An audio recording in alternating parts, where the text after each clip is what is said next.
Hi guys, Motherfucker here, how are you doing? Today I'm going to be having a little conversation about all these new content ID changes that are coming to YouTube and why should we care? If you're watching this, the chances are that you like watching fellow gamers on YouTube. If you're watching this and you don't like doing that, what the fuck are you watching this for?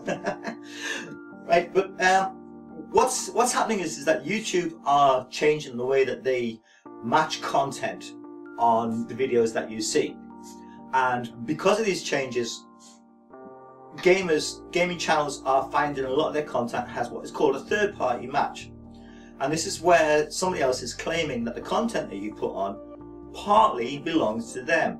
However, games developers, or to be more accurate, the publishers of the developers, hold the copyright to everything that's within a game, and nobody disputes that.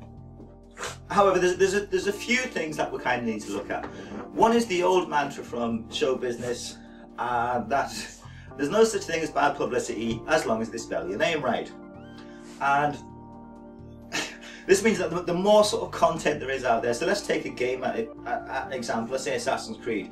The more YouTube channels there are showing Assassin's Creed gameplay, the more likely it is that Assassin's Creed sticks in the mind of somebody who's watching those videos, and if they haven't considered purchasing it before, they're more likely to consider purchasing it. But there is a flip side to this. Because of the rights of free speech, the rights of reporting, anyone should be able to do a review of a game. Now, before I go any further, I'm going to say thank you, a big thank you, and I really mean this, to two different companies that I have been very critical of in the past. Rockstar Games and Ubisoft. Both for various different reasons, I have been very critical of them. And this is the flip side to it, is that allowing people to put content up doesn't always mean that content is going to be favourable. And I certainly had some criticisms of Grand Theft Auto 5, I had some criticisms of Far Cry 3, and those criticisms still remain. But what these two publishers have done is they've put up explicit permission on their websites for gamers to record gameplay and put it up onto YouTube. I'll put links in the description because I can't remember off the top of my head exactly how they phrased it, but we do have explicit permission.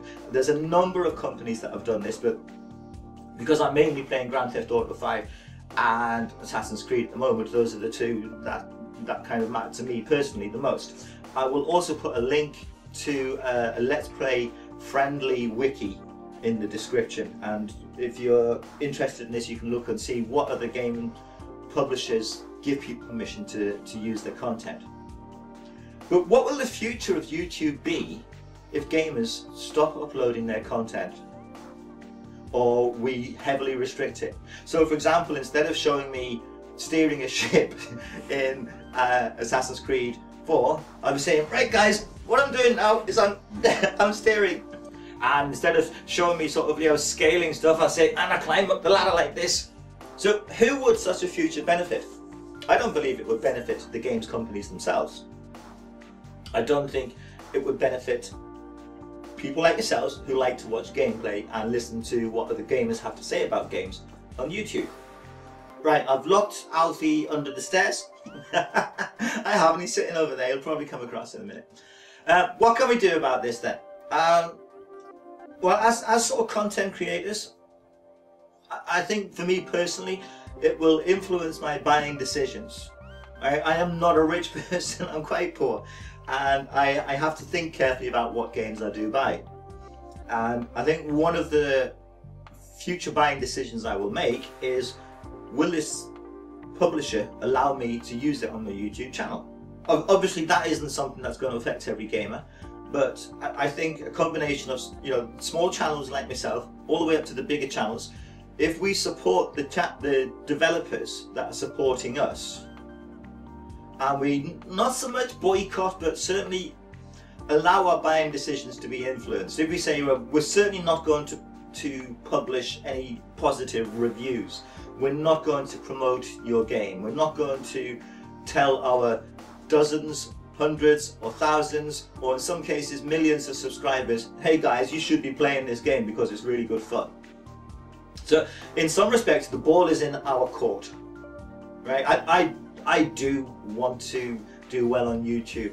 I love making videos, I love doing sort of creative stuff with those, and to be able to do that sort of full time would be fantastic. Now this does bring me to another sort of hobby horse of mine, which is where a lot of people will say stuff like, well, stop bitching about it, go out and get a proper job. There was a comment I read on IGN, which is fairly typical, which is people are lazy just pushing out gameplay videos. And you know, it's complete and utter bollocks. It is. People who are doing well on YouTube are working at it more than they would work at a full-time job. You know, people are doing 50, 60, 70 hours a week on their channel, and quite rightly they're making a living from that. Now we all know that just like in music, there will be people who do very well but don't necessarily have the talent, but they just seem to fall into popularity. Okay, so what? They're not harming anyone. And there will be people who are very talented and creative and don't get anywhere. It's part of life. But the point is, nobody watches their content unless they find something at very least entertaining about it. They might be doing informative content, they might be telling people how to get more out of the game, but there's something that they're doing that's making people watch, right? Nobody gets successful on YouTube unless people are devoting their time to watching them. It's that simple. If you don't like it, don't watch, but don't bitch about it, because the only people that are paying for these top channels on YouTube are people who enjoy their content, and that's the bottom line. Right guys, as always, I want to hear what you've got to say. I want your opinions on this, and if you disagree with anything that I said, you are more than welcome to join me for a dual comms, you know, where we get a Skype call and you can put forward a case that explains why you think the changes in YouTube are a good thing, or why you think that YouTube channels should just stop bitching about this and go out and get a proper job. Whatever. If you disagree with me, say so. And if you are willing to do an actual debate about this on my channel, I'm more than happy to do so. This is Muppet Out. It looks like Alfie's fallen asleep. Alfie, are you asleep? He is, bless him. He goes from having manic energy to having none. You gotta love him. Alright guys, this is Muppet saying, take it easy. Ciao.